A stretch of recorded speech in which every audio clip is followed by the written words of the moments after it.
பிராமணருக்கு அந்த தட்டில் காசு போடுறதெல்லாம் போட்டுங்க. அதுவும் உங்கள் தகுதிக்கு ஏற்ற மாதிரி போட்டுட்டு, அதுக்காக அம்பானி வந்தாருனாக்கா 25,000 50,000 1,00,000 தட்டில் போட போகிறாரு. அப்படிலாம் போடக்கூடாது. 2 பேரோட தகுதி. நம்ம மொய் எழுதுறது கூட அப்படி தான். வரவன் யார், ராஜாவே வந்தால் கூட அவரோட தகுதியும் குறையக்கூடாது, இவங்களுக்கு தகுதி மீறியும் போடக்கூடாது கடவுள்.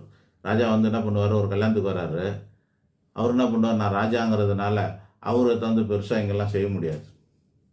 அவங்களோட உறவுகளுடைய நெருக்கம், நட்புகளுடைய நெருக்கம், அவங்களோட தகுதி, இவங்களோட தகுதி, இதெல்லாம் அனுசரித்து பார்த்து ஒரு சிறு அமௌண்ட்டு செய்கிறது தான் சிறப்பு. கிஃப்ட் கொடுக்கறதுன்னு அப்படி தான். அதே மாதிரி காணிக்கை கொடுக்குறதும் அப்படி தான். செய்கிறவங்களை கேவலப்படுத்துகிற மாதிரியும் காணிக்கை கொடுத்துடக்கூடாது. நமக்கு பரிகாரம் பண்ணுறவங்க, நமக்கு பூஜை பண்ணுறவங்களுக்கு சிறுமைப்படுத்துகிற மாதிரியான காணிக்கையை குறைவாக கொடுத்துடக்கூடாது. அதுவும் உண்டு. சரியான அளவில் காணிக்கை கொடுத்துட்டு நீங்கள் வந்து அந்த பிரசாதங்கள் வரைக்கும் வாங்கணும். எக்ஸ்ட்ரா வந்து ஒரு 5 10 போட்டுட்டு 200 மாலையை நீங்கள் ஆசைப்பட்டீங்கன்னா அதெல்லாம் தப்பு. இல்லைனா காசு கொடுத்து அந்த மாலையை வாங்கிட்டு வந்தீங்க, 500 நோட்டை போட்டுட்டு வர்றவங்க உடனே 1000 போயிட்டு உள்ளே வந்து மாலையை எடுத்து கொடுத்துருவார். 50,000 போட்டால் சாமி பரட்டி எடுத்து கொடுத்துருவாருன்னு மீம்ஸ் எல்லாம் போடுவானுங்க. அது மாதிரி இல்லை. நமக்கு காசு கொடுத்து வாங்கினா அது வியாபாரங்க, கிவ் அண்ட் டேக் பாலிசி ஆகும். அந்த மாதிரி இருக்கக்கூடாது. காணிக்கை கொடுத்து வாங்கிட்டு வரணும், அவ்வளோதான். அது வரைக்கும் வாங்கிட்டு வாங்க. செய்கிற ஒவ்வொரு அர்ச்சனையும் கண்டிப்பாக ஒவ்வொரு மனுஷனுக்கும் ரொம்ப அவசியமானது. அன்றாடம் நமக்கு நடக்கக்கூடிய சிறு சிறு பிரச்சனைகளிலிருந்து தீர்வுகளை தரக்கூடியது இந்த அர்ச்சனைகள் தான், இந்த தினசரி தரிசனங்கள் தான். அன்றாடம் நம்ம வணங்குற சாமியை வந்து வணங்குறது தான். 2 நிமிஷம் டெய்லி நீங்கள் சாமியை வீட்டிலேயே கும்பிட்டிங்கன்னா 24 மணி நேரம் நீங்கள் சேஃபாக இருக்கலாம்னு அர்த்தம்.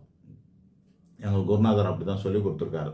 2 நிமிஷம் நீ சாமிக்கு கொடு, 24 மணி நேரம் அவர் உனக்கு நல்லபடியாக உனக்கு பார்த்துப்பாரு அப்படின்னு சொல்லுவார்.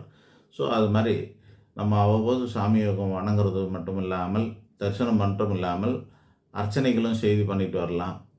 பெரிய அளவில் ஹோமங்கள் யாகங்கள்லாம் பண்ணுறதுக்கு வாய்ப்புகள்லாம் இல்லாமல் போனாலும் அர்ச்சனை வரைக்கும் பண்ணலாம். அது சின்ன சின்ன செலவு தான்.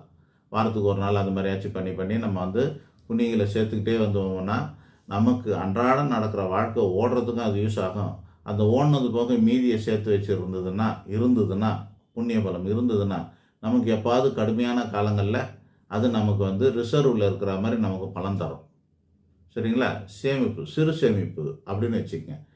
இந்த தினசரி வழிபாடும் சிறு பண்ணக்கூடிய அந்த அர்ச்சனைகளும் நம்மளுடைய சிறு சேமிப்புன்னு அர்த்தம்.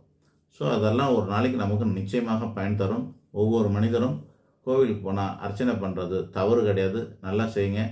அதே மாதிரி கோவில் பூசாரிகள் இந்த அர்ச்சனைகளை முறைப்படி பண்ணுங்கள். நன்றி, வணக்கம்.